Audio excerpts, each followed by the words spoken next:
Assalamu alaikum agayın tuğan. Köşmender oyunların sabagını ulantabız. Bugün can batış. Can batış degen bu Kırgızdın bayırtan gelatkan oyunu. Bayırtan mümkün Kırgız oşol adam ata ova neden jaralınan jeri bolup buna adamlar göbeyip anan urularganan tilderge bölünüp anan negisi uşol birinci adamzattın birinci can saktoonun amalı menen koluna kural algаны jaada şu найза жаа болгондо илгери анан ошол жаатуу деген анан бара бара анан жанагыдай жоокерлик оюндар анан көчмөн оюндарын түптөгөндө кийин аш тойлордо ошону жанагы азыркы тил менен айтканда театралдаштырып көркөмдөп анан кийин көчмөндөр оюндары ошол жан сактоонун жоодон коргонуунун жоо менен кармаштардан пайда болгон жоокердик өнөрлөрдүн негизинде келип чыккан. Эми жаатуу мына Кыргыздын байыркы өнөрү. Жан батуу деген, жан батыш деген эми азыркы жаштарга түшүндүрүп коюу керек, мурдагылар билет. Жан батуу деген мындай болгон. Жан батыш деген мына булгары тери баштыкка илгери алтын, күмүш, тайтуак деген кыргыздар уютулган жанагы алтын күмүштүн уютулганы. Ошондой баалуу затты ичине алтын, күмүштү албетте. Анан кийин акча чыкканда акча салган теңге деп мына орустун акчасы келгенде ошону баштыктын ичине салып бууп анан шыргыйларды улап бийикке мына шыргый карагайларды улап туруп анан башына жанагы боо менен боосу болгон баштыкты байлап койгон анан ошону илип туруп анан ошону аткан. Эми атканда кандай аткан? Ошону ат менен чаап келатып анан аткан да. Мындай бастырып келип атпайт. Мындай жөн атпайт. Ушундай чоң өнөр болгон бул. Мергенчиликтен чыккан мындай ушунда Байыртадан келаткан, Улуу Манастан келаткан Кыргыздын көз катар мергендери болду. Анан мына Улуу Көкөтөйдүн ашын айтып атабыз. Көкөтөйдүн ашында ушу жан батышта абдан сүрөттөлөт жана аттар алты күнгө айдалып күлүктөр. Алар келгичеде ошо оюн баштаганда биринчи жан батышты баштаган. Анан ошо каркыранын бул бардык варианттарда бар. Анан ошо каркыранын түшүндө жанагындай гипербола менен айтылгандар бар. Баланча 60 карагай шыргый улатып деп асманга чейин чыгарды деп айтылат. Анан ошондой бийикке чыгарып, анан 42 танап деп, танабы деген ар бир боосу. Анан 42 эмеге боого байлап, анан салаңдатып ошол алтын күмүш салып ичине, баштыктын ичине, жана тери баштыктын, булгары баштыктын, анан илген асманга тетигинде бийикке. Анан чаап анан Коңурбай чыгарды дейт, Эскаразды баланча мерген чыгарды дейт. Анан абдан көп. Анан бардык ошол келип анан жанагы атаандаштык чоң мелдеш болуп анан атып аталбай коюшат ошо Манастын. Анан аталбай болуп анан Манаска ар жакта Турнакөл деген жерде Манас кырк чоросу менен машыгып жүргөн экен. Анан жетет кабар. Аталбай тиги мергендер суу жыгылды деп.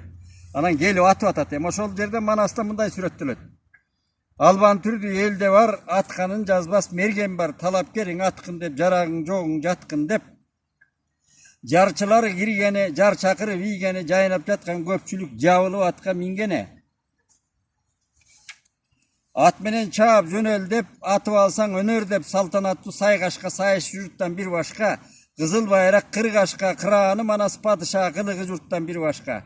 Кыйгактуу найса көк түпөк, кылымды бузган кырк бөрү, кыраан эрдин жөкөрү катарлап карап турганы карс дедери эр Манас доолдук атып урганы дейт.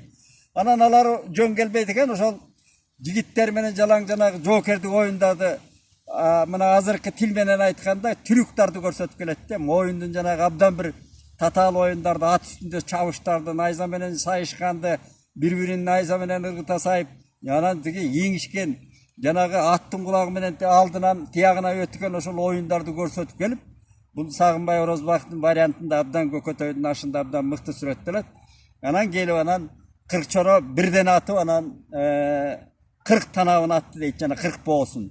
Анан Манас 2 танабы калгандан анан ак келте менен анан Аймаңбос деген күлүк аты менен чаап келип анан ошо 2 танабын атканда анан баягы тиги бийиктеги жан бугулаганда анан жерге түшүрбөй эңип барып анан кошо абасына берди дейт. Ушул тырмак алды олжом деп абасына бергенден анан абасы бата берген жери бар. Андан эми берилеп келгенде мына Кожо Жаш деген биздин мына жаратылышка ошо кайберенди сактоо деген чоң бир абдан бир адамзаттын башына кандай кыйынчылык учурлар келгенде дагы ушу жаратылышты кордоо, жаратылышты сактоо деген идеялар жаткан мыкты. Кожо жаш деген биздин чакан эпосубуз бар. Бул абдан мына кийин ким мына биздин белгилүү режиссер атактуу Төлөмүш Океев Агыл Биристин тукуму деп тартпадыбы ошол Кожо жаш мерген жөнүндө. Эми ошол Кожо жаш мынабы абдан эми чоң көзгө тар мерген болгон экен. Мындай мергендер кийинки учурга азыр деле бар ушундай айылда мергендер. Анан Кожо жаш ошол жамбатып жанагы Шабыр деген кыргызда бир белгилүү киши болгон экен, бай.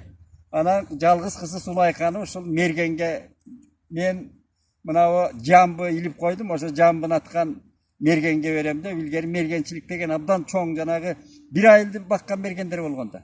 Ошол мергенчиликтен өнөр, чоң өнөрдүн башында турган. Анан жанагы кызымды берем деп Зулайка деген сулуу кызын.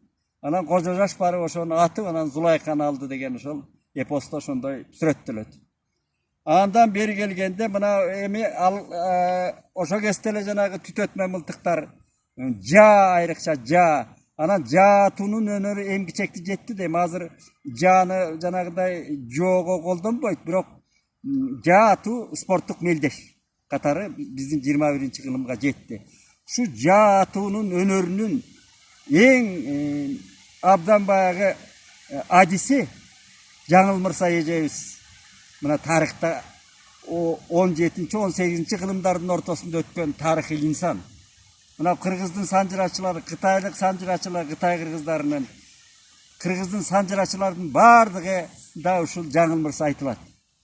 Анан эми кичине оош кыйышы менен айтылган менен өзөктүү сюжет бир. Жаңыл Мырса эжебиз бул тарыхта калган кыргыздын байыркы тетиги Манас тоорундагы Нойгут деген уруу. Мына азырда Нойгуттар мына Баткенде, аркы Кытай тарапта бар экен Нойгуттар. Азайды бар. Ошо Нойгут уруусунан Акбалта, Чубак, Кызсайкал андан келгенде анан жанагы 17-18 кылымдагы Жаңыл Мырса эжебиз. Эми Жаңыл Мырса эже ушул эжебиз ушундай сүрөттөлөт. Кара сурдун сулуусу, узун бойлуу, кең далы деп. Анан бул Какшал тарапта, мына Кытай азыр Кытай тарапта калды. Илгери кыргыздын жери болгон булар. Какшал, Тоюн, мына Кашкардын атарабынын бардыгы ошол бер жагы кыргыздын жери болгон. Ошол жерлерде жердеп жүргөн экен. Атасы жалгыз кыз болгон бу киши дагы. Атасы ошол эркек кийимин кийгизип, эми жалгыз болбогондо деле кыргыздар ошо көчмөн доордо кыздарына бүт жанагы тың кыздарына айрыкча эркек кийим кийгизип, жоо жарак кадимкидей машыктырып, эркекче тарбиялап, жанагы жоого кадимкидей белсенип кирген кадимки баатырдык из калтырган кыздар калды тарыхта. Ушу Жаңыл Мырса эжебиз ошо жаатуу менен абдан чоң элин коргогон, элине жанагыдай кийик атып берип, элди баккан, мекенин коргогон чоң мерген болгон экен. Анан жалгыз кыз, анан атаммага ишенип ушул мени алып жүрсө деп күйөөгө да тийбей кечирээк ошо 20дан өтүп калганда бизден мынабы Сарбагыш уруусунун баатырлары болгон. Мынабы Тынай Сарбагышы тиги Үчкө түлкү деп атпайбы? Ошолор Үчкө түлкү деген баатыр болгон. Айрыкча түлкүсү катуу баатыр болгон экен, жолборс чапкан. Ошо түлкү баатыр аялы менен араздашып, андан тынай калган. Ошо түлкүнүн Дилде деген аялы Солтонун кызы болгон экен. Анан жана кайненеси батышпай кылып кетирет. Кетиргенден кийин анан бой жүрүп калганда мына Жаңыл Мырсанын даңкыныгы ушуну алам деп барган экен. Ошол тети Какшал тарапта Жаңыл Мырсага. Үчкө түлкү бир тууган. Анан атагосу Чабак деген Моңолдор уруусунан дагы баатыр жигиттер болгон экен. Анан ошолорду алып жигит жалаң менен барат Жаңыл Мырсага, сөздү кыскартып айтканда. Анан Жаңыл Мырса айылында жок имиш. Мында уучулукка кеткенде же жоого беттеп кеткенби айтор. Бай баатырлар зериккен, эми агесте ошондой болгон экен. Дөгүрсүгөн баатырлар эми булга биз мындай сөз айтып отурабыз. Айылына тийишип көрөлү деп жылкысын сүрүп, Жаңыл Нойгуттардын жылкысын сүрүп, анан бери биздин Ала Тоо тарапка келип анан өргүп жатканда Жаңыл Мырса артынан келген экен да. Анан айрыкча кытайлык санжырач Үчөйүн ажынын бул ошол Жаңыл Мырса деген көлөмдүү санжыра очеркинде жакшы айтылат. мындай турмушка чукул айтып атты. Анан келгенден анан баягы атасы баштап жигит жалаңдар менен келген экен. Бир кер тайгандан кийин күлүк тайганы болгон экен. Анан мындай келип баягы үчүкө түлкү ача козу чабак жигиттери менен жылкыны имерип коюп бир жар таштын түбүндө таш тулгаларына жылкыдан союп жаш тайлардан союп ошол эти бышырып өзүлөрү чатырдын оосунда от тегеректе отургандан жаңылмырса тиги таштын үстүнө келет экен. Маңдайдагы жарча жол ошондой өтчү экен. Анан келип анан караңгыда карайт экен. Анан оттун жарыгында баягы түлкү, үчкө, ача коз жанагы ата козу чабак деген баатырларды көрүп анан түлкүнү жактырып баягы сөз жеткен да. Жаңыл мырзаны алып келет. Анан жактырат экен. Анан эми тийсе деле мен эми кайда бармак элем? Кыз бала эрге тиет. Эгерде ушу түлкү алам десе тийсе тийип элди коргогонго анда кыргызды бириктиргенге де ошондо ойлонуп турса, ана жанагы тайганы тиги жытты еттин жытынан, кан сандын жытынан анан жойлоп барган экен. Ошондо анан жаңыл үчкө түлкү баатыр анан ай канчыктын канчыгы келген турбайбы? Тургам кабдан кыла дегенде анан ошондо жаңыл мырзага үн заң кетип угулат да түн ичинде тиги жардын бар. Анан мени итке теңейт экен деп анан баатыр да жаңыл мырза деген. Ал жөн эле аял зат эмес да. Баатыр, көзү жок баатыр, канча калмактар менен ошо алам деп келгендердин далайын сазайын берген эр баатыр жаңыл мырза. Анан кандай жаан алганы билбейт, намыс деген. Анан ошондон төртөн тең жайлаган. Сөздү кыскартып айтканда. Ошол жерден бир эле аткан менен жайлайт экен да. Жаза кетирбейт түн үчүн. Ошондон анан калган жигиттер анан эмне кылат? Калган жигиттер баатырлар өлгөндөн кийин, кол башчылар өлгөндөн кийин бөгүп жатып калат. Анан келип аттан жигиттер менен түшүп келип анан силерге тийбейм деп анан эртеси койдуруп анан тигилерге аттарын берип калган жигиттерине үйүңө эмеге жериңерге баргыла да болгондой айткыла деп. Анан алар келип анан жанагы Сары Сейит деген атасын айтат да ошону менен анан бу бияктагы ошол кунун куюбуз деп бияктагы кыргыздар анан Шырдакбекке кеңеш салышып муну кандай кармап жаңыл мырзаны жайлайбыз деп анан ошол Шырдакбек кадимки Шырдакбек Кыпчак жанагы Акталадагы Шырдакбектин коргону деген калган. Ошол Шырдакбектин Бозчоргосу деген калды Санжырада, Уламышта. Анан ошол Шырдакбектин кеңеши менен деп атат. Анан барып анан жайлоого көчкөндө жаңыл мырза амал менен кармашкан колго түшүргөн. Жана Карадолу деген күлүк атын мине качып бир жигит. Анан анын артынан жаңыл мырза телик салып атты жайдак келатканда анан жана кызыктан таштын кызыгынан түн ичинде өтүп атканда артына жигит секирип минип жана кинолордогудай. Анан ошонун артынан далысынан кармап колго түшүргөн экен. Колго түшүрүп анан Калматай деген ошол ата коз чабактын агалары Калматай деген 70 жаштагы Калматайга берген экен. Калматайда 2-3 жыл жүрүп калыптыр аял болуп. Анан эми бир күндөрдүн бир күнүндө жанагы оюн болот ошол Калматайдын айылында чоң аш болобу, той болобу, анан жан батыш болуп, эч ким ата албай жамбыны. Анан жаңыл мырзаны издешип, анан барып жаңыл мырзаны атып бербейсиңби, өнөрүңдү көрсөтпөйсүңбү деген экен. Ошондон эме койгула мен тул аял эме казан кармаган аял болуп калдым. Мен жөн эле койгула десе болбой. Баягы баргандар анан кайра чакырганда анда мага шарт койгон экен. Анда мына Калматайдын колунда турат. Ашка мына тойго деп суутулуп Карадолу атымды алып келгиле. Анан жоо жарак кийимимди бергиле. Мен кийинип, анан ошо жаз алгасы менен чыгып атам анан жөн эле мен мындай атмак белем деп анан бүт жоо кийимин кийинип, жанагы соотун тулгасын баягы мындай айтканда эркекче эр кийимин кийинип анан Карадолу күлүгү менен чыкканда ошондо эл таң калган экен. Эми жаңыл мырзаны аял катары көрүшкөн да мурда. Анан баягы туткун катары көрүп жүргөндө анан жаңыл мырза чыкканда элдин баары аваз кылып таң калып анан ошол атын ойноктотуп бастырып турган бир жигитти ыргыт телпегин кыргытчы деген экен. Телпек деп малакайды айтат, мына ондай ичине жүн менен шырып жазалган малакайды. Анан жигит көкөлөт ыргытканда ошону муну саадак дейт, мына жаанын огун салганды, жебени салган. Ушундан тартканда улам атканда тиги кайра серпилип өйдө чыгат улам жаан жебе тийгенде. Ошонтип жерге саадак ушунча саадак тийгенде улам серпилип көкөлөп отуна жерге түшкөндө жүн сабалган жүн болуп түштү деп сүрөттөлүп атат да. Үсейин ажынын Санжырасында. Анан ошондон анан элдин баары дуулдагандан анан тиги жебелерин тердирип алып анан саадагына салып анан бир эле атыш менен жамбыны түшүрүп атат. Анан ошондо элди Карадолу менен ыкыс берип анан элди айланып анан элге кайрылган экен жаңыл мырза, эжебиз. Эл журт айланайындар. Эми Az bu köppü tutkun bol жүрдüm kolunarda. Ata olsa çavak, tülkü, üçkö tülkü batırlardın arvağı dep жүрдüm men dagı. Kaçsam kaçıp ketetlerim. Anan emi yer sağınbas er bolboyt eken, yer sağınbas at bolboyt eken. Men kettim, yerimdi sagındım. Men er bilödeyle, er de boylogon menin, er elem oşol eldi korgogon. Ayalda olsam. Men kettim emi, hiç kim kovalasaňar ziyan bolosun var de, oşondan ketken eken anan Kalmatay. Koyunda jatıp ayal güye olup kalgan Kalmatay kovalagan imiş, anan atını öldürgen dep aytylat. Oşondan ketip anan jerine barıp, jeri da eli çaçılgan eken, anan jiynap, giyin anan Narbi degenge çıkıp eki balalı bolgon degen. Oşo Kakşal tarapta Kırgızga tiyip, anan ahire oşonday kalmaktar menen kagışıp жүрüp gerek. Uşul жаңылмырса Ejebistin obrası. Bunu bir jakşı kino tarsa bolor эле биздин bir turmuş. Mına göçö, bul tarih, naka tarih. Andan anan giyin anan jambatı şunday jambatı oyundары ulanıp geldi mına. Birok mınavu Rossiyaga koşulgany Kırgızlar. Mına arkalık Kırgızlar 60-жылдары koşuldu. Boronbay bir gol verdi, ihtiyarlı türde argası salıp geldi da oruslar bizde.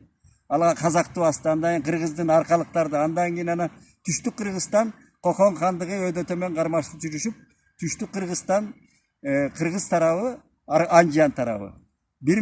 10 жылдан keyin 70-жылдары толук Rossiyanın karamagına öttü. Mına oşol mezgilden beri ortada oruslar boluştuktu çıkardı. Anan bayağı sak жүрgön, jokerlik zamanda daima naysasın kırçoğu sayıp bir gülügün mamıga baylap kılıçın can başına jazdanıp jatkan Kırgız oşol orus biyligi kelgeni kural jaraktan ayrılıp kural je armiyaga alınbayt oruslar mına azırkı tartip boyunça da. Bir jay çarba bolup kalgan eken. Keyin 16-жылы mına arkalık Kırgızlar kırılganda bunu Hüseyin Karasayıp aytıp bergen maga. Al kitebin 3 doğru degen mıktı kitep жазып ketти kayran kişi 97 yaşka çıkkanda. Şaşıp atan balдар katası bolsa oňda algıla dep 3 doğru degen mıktı kitep жазып ketdi. Mına kийинки bunu okusa oşol 16-жылkı okuyanı öz gözü menen görgön kişi. Özü katışıp Kıtayga çeyin barıp tilmeç bolup Doğutayda жүрgön kişi. Oşol kişi aytты эле. Birinciden lideri jok kırıldı deyit. Başçımız jok deyit. Say-saylagan Kırgız. Ekinçiden kural degen jok eken deyit. Oşol orustun biyiliginin uçurunda 50 жылga çukun. 40 жыл kuralsız kalgan eken Kırgızlar gördüm. Nayza da jok, kılıç da jok, jaa da jok. Jaa çoğun kural bolgonda. Gördün mü?